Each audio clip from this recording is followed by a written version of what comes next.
আপনার বাজেট যদি হয়ে থাকে 15,000 টাকা এবং আপনি যদি এই দামে মার্কেটের সেরা ফোনগুলোর খোঁজ করে থাকেন তাহলে এই ভিডিওটা আপনার জন্য। আজকের ভিডিওতে 15,000 টাকায় অফিসিয়াল এবং আনঅফিসিয়াল মিলিয়ে সেরা 3টা ফোনের ব্যাপারে আপনাদের জানাবো, যেগুলো আপনি চোখ বন্ধ করে কেনার পরও বলতে পারবেন ভাই জিতছি। তবে এখানে একটা কথা বলে রাখি, যেহেতু 15,000 টাকা প্রাইস সেগমেন্টটা একটা বাজেট ক্যাটাগরিতে পড়ে, এই প্রাইস রেঞ্জের ফোনগুলো ফ্ল্যাগশিপ ফোনের মতো মোটেই নিখুঁত হয় না। ইনফ্যাক্ট কোনো ফ্ল্যাগশিপ ফোনও 100% নিখুঁত হয় না। তাই এই ফোনগুলো নিয়ে আলোচনা করার সময় ফোনের ড্রব্যাকস এবং ফোনের কোন কোন জায়গায় কোম্পানি কস্ট কাটিং করেছে সেগুলো নিয়েও আপনাদের জানাবো। তো চলেন দেরি না করে শুরু করি। লিস্টের 3 নম্বরে থাকবে পপুলার পিক Redmi 11 Prime। ফোনটিতে পেয়ে যাবেন 6.58 ইঞ্চের full HD plus IPS LCD display with 90 hertz refresh rate.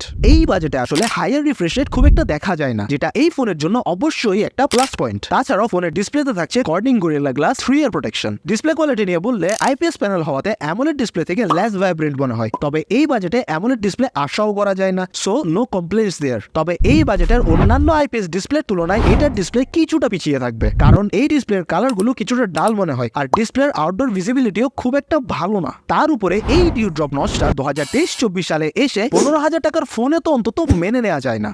ফোনটিতে পেয়ে যাবেন 5000 মিলিঅ্যাম্পিয়ারের বড় ব্যাটারি, যা 18 ওয়াটের ফাস্ট চার্জিংকে সাপোর্ট করে। যদিও ফোনের বক্সে 22.5 ওয়াটের চার্জার দিয়েছে রেডমি কোম্পানি। ফুল চার্জে এই ব্যাটারির ব্যাকআপ 1 ডে 6 আওয়ার্সের আশেপাশে পাবেন। ক্যামেরার দিকে আসলে এই ফোনের রেয়ারে থাকছে 3টা ক্যামেরা, 50 মেগাপিক্সেলের মেইন সেন্সর সাথে 2+2 মেগাপিক্সেলের ম্যাক্রো অ্যান্ড ডেপথ সেন্সর, আর ফ্রন্টে থাকছে 8 মেগাপিক্সেলের সেলফি ক্যামেরা। ক্যামেরার পারফরমেন্স আমার কাছে মোটামুটি মানের লেগেছে, তবে আমার মতে আরো বেটার হওয়া দরকার ছিল, স্পেশালি ফ্রন্ট ফেসিং ক্যামেরাটা। তবে এই ফোনের মেইন সেলিং পয়েন্ট হচ্ছে এটার পারফরমেন্স। ফোনটিতে থাকছে 6 ন্যানোমিটার আর্কিটেকচারে তৈরি মিডিয়াটেক হিলিও G99 প্রসেসর, যেটা একটা গেমিং প্রসেসর, আর জিপিইউ থাকছে মালি G57 MC2।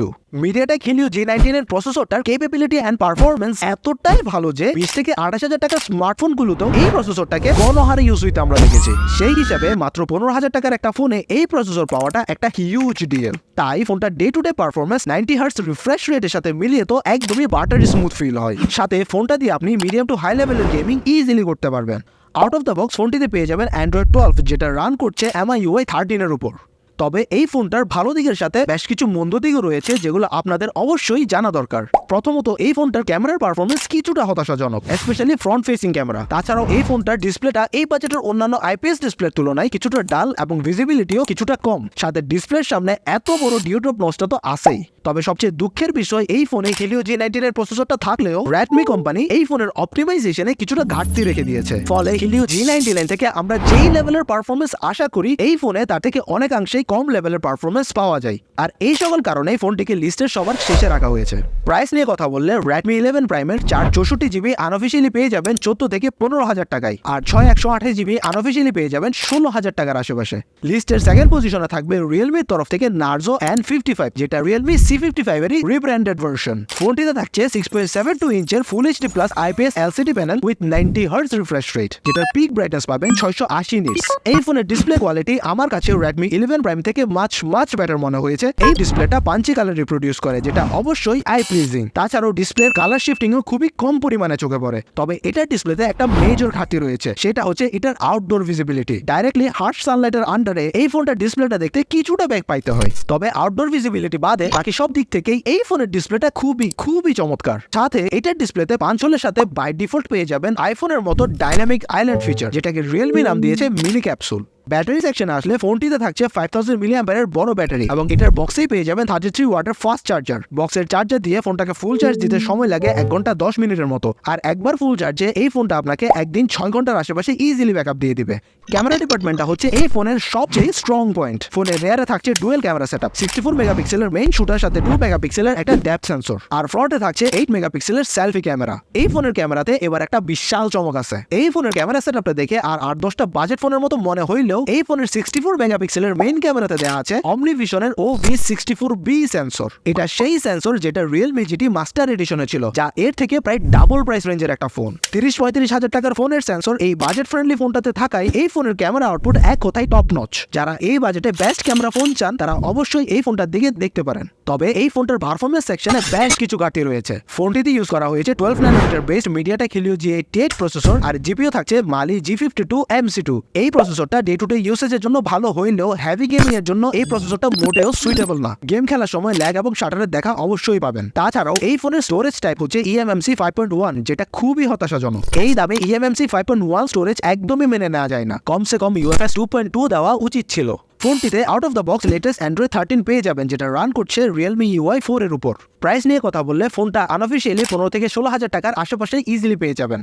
এই লিস্টের টপ রেকমেন্ডেশনে থাকবে আমাদের সবারই প্রিয় মুখ রিয়েলমি নার্জো 50। এই ফোনটা এতটাই দুর্দান্ত যে ফোনটা আমার 20,000 টাকার সেরা 5টা ফোনের তালিকায়ও জায়গা পেয়েছিল। If you haven't seen that video already, I will put that in the I card here, you can go check it out. এই ফোনটিতে থাকছে 6.6 ইঞ্চের full HD plus IPS LCD panel with 120 hertz refresh rate. আমি আগেও বলেছি এই প্রাইসে higher refresh rate সাধারণত চোখে পড়ে না, সেখানে 120 হার্টজ এর refresh rate is a massive deal. ডিসপ্লের কোয়ালিটি নিয়ে বললে এটার ডিসপ্লে আপনাকে মোটেও হতাশ করবে না। এই ডিসপ্লেতে এই বাজেটের অন্যান্য IPS ডিসপ্লেগুলোর মতোই আউটপুট পাবেন, তবে আউটডোরে গেলে এইটার ডিসপ্লেটাও কিছুটা স্ট্রাগল করে ডাইরেক্ট সানলাইটের আন্ডারে। ফোনে থাকছে 5000 mAh ব্যাটারি এবং বক্সে পেয়ে যাবেন 33 ওয়াটের fast charger. Phone full charge হতে সময় নেয় 1 ঘন্টা 10 মিনিটের মতো এবং নর্মাল ইউজেজে একদিন 5 ঘন্টার আশেপাশে ইজিলি ব্যাকআপ পেয়ে যাবেন।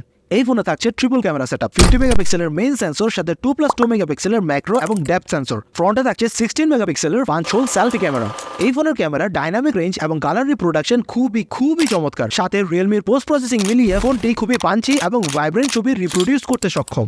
এই ফোনের পারফরমেন্স হচ্ছে এই প্রাইস রেঞ্জে one of the best. Under the hood এই ফোনে থাকছে MediaTek Helio G96 octa core processor, যেটা 12 ন্যানোমিটার আর্কিটেকচারে তৈরি। আর জিপিইউ থাকছে Mali G57 MC2।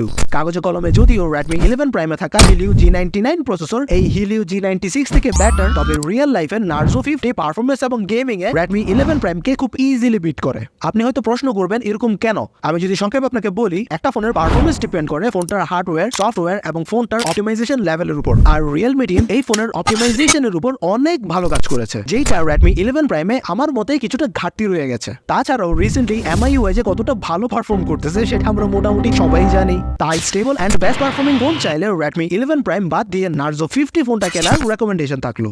প্রাইস নিয়ে কথা বললে ফোনটার প্রাইস আগে আনঅফিসিয়ালি 15 থেকে 16,000 পাওয়া গেলেও এখন প্রাইস ড্রপ করা শুরু করেছে, যেহেতু ফোনটা 1 বছরেরও বেশি পুরনো এবং মার্কেটেও নতুন সিরিজের ফোন আসা শুরু করেছে।